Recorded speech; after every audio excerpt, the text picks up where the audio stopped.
Wilbur over here. Wilbur? Wilbur's the pig. Oh, Wilbur was the pig. Ed is the horse. Oh, what is he doing?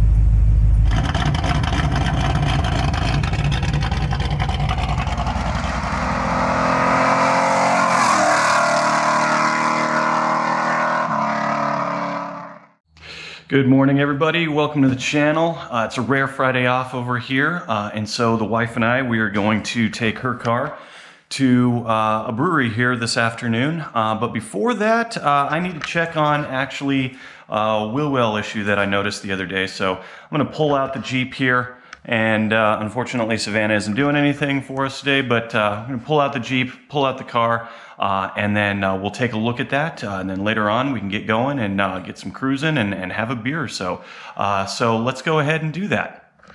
Okay, so now that Savannah's kind of in a better spot for working, what I've been looking at is kind of up in here, and you can see, hopefully, that the inner wheel well has actually pulled out from the outer wheel well here. And it seems a little bit odd, especially when compared to the older F-bodies, but on the Chevelles, the inner wheelhouses actually mount under the lip instead of on top of it. So we're going to go ahead and take a look at that. I'm going to put this down, see if I can't find some bolts, and we'll see what we can't get going. I'm not sure how much of this you can see, but I've got a new bolt up in here. And I actually had to run a sheet metal screw in right here. The nut plate was kind of destroyed on that. But as you can kind of see, this fits up in here a lot nicer now. And that should actually provide a little bit more clearance back here. The wheels that we have on this car, even though they're a zero offset with the disc brake package, these typically move the hub out a little bit. So we've been running into some, I don't know if you can kind of see it or not, but there's just a little bit of rubbing up there as the car comes down on a hard bump or anything like that. So not a big deal. As you can see here, there's no real damage or anything on the tire. Nothing to be hugely concerned about, more of just an annoyance than anything.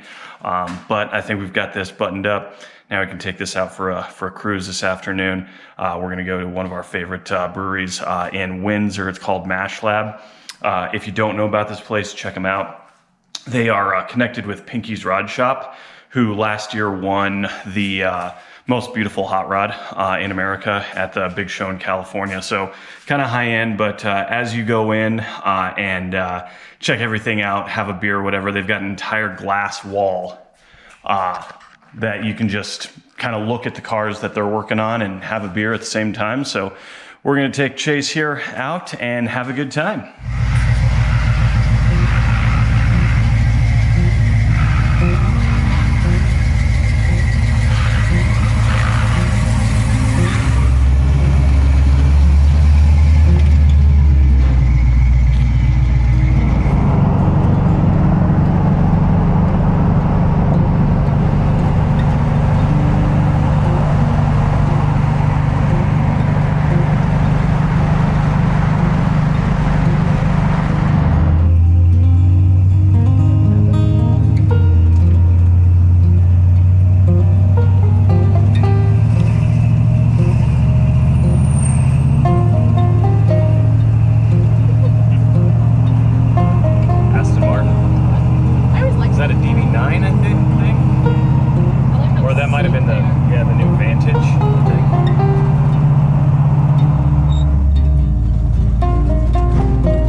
metalwork that comes out of this shop is so crazy.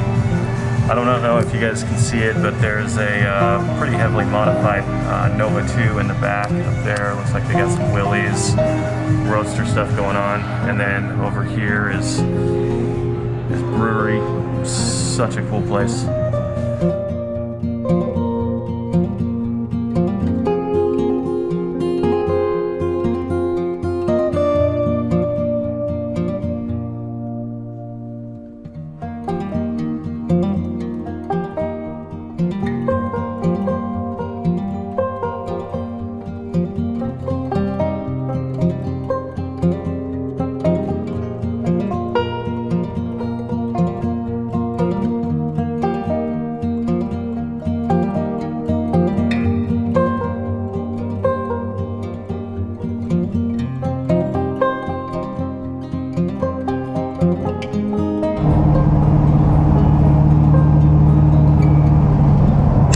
So we just left Mash Lab Brewing.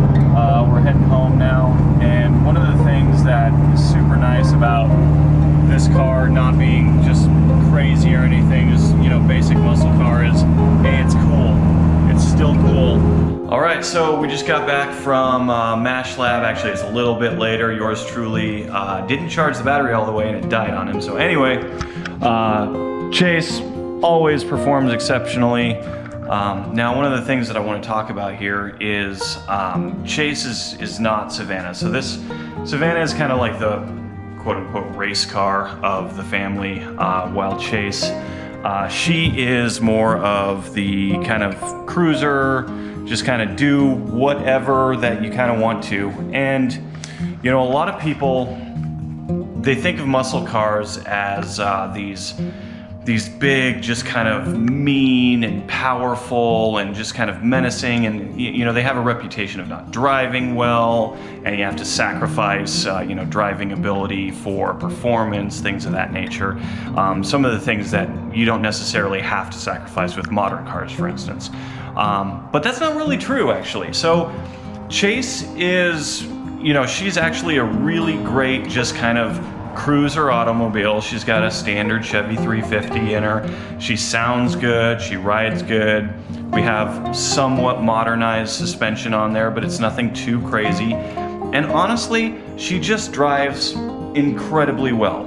You can get her out on the highway. She's not geared so low that that the tach at 70 miles an hour is 4,000 RPM and you're having to deal with anything like that. And I mean, let's be real. It's a good looking car. She gets, you know, head turns wherever she goes. So point is, like, don't be afraid if you're looking into muscle cars, but you need something that isn't outrageous. Don't be afraid to, you know, look at like your base Chevelle, or, you know, even some of any of the other A bodies. The GMB bodies are actually really good as well. And don't be afraid. It doesn't have to have a 454 under the hood. It doesn't have to have the LSX engine in it. All that stuff is cool, but it just makes things really kind of hard to not only like just work on, but you're always tinkering with them. You can't just turn the key and go. So that's what we've done with Chase. She is a turn the key and go automobile. And what really makes that awesome, so if you like to, like, you know, go places, we just went to Mash Lab Brewing. We had a couple beers while we were there, and in a car like this, where you don't have to worry about just kind of the craziness of a true muscle car or race car, you can do that. You can just go, have a couple beers, you know, be responsible, and then head back, and everything's great. So anyway, that's Chase for today. We'll get more into her later. I want to actually do kind of like a whole meet Chase and meet Savannah type deal. Anyway, I hope you guys enjoyed this upload today. Please, please, please subscribe. If you like it, share it. Make sure you hit that notification button as well. And we'll see you guys next time. Bye.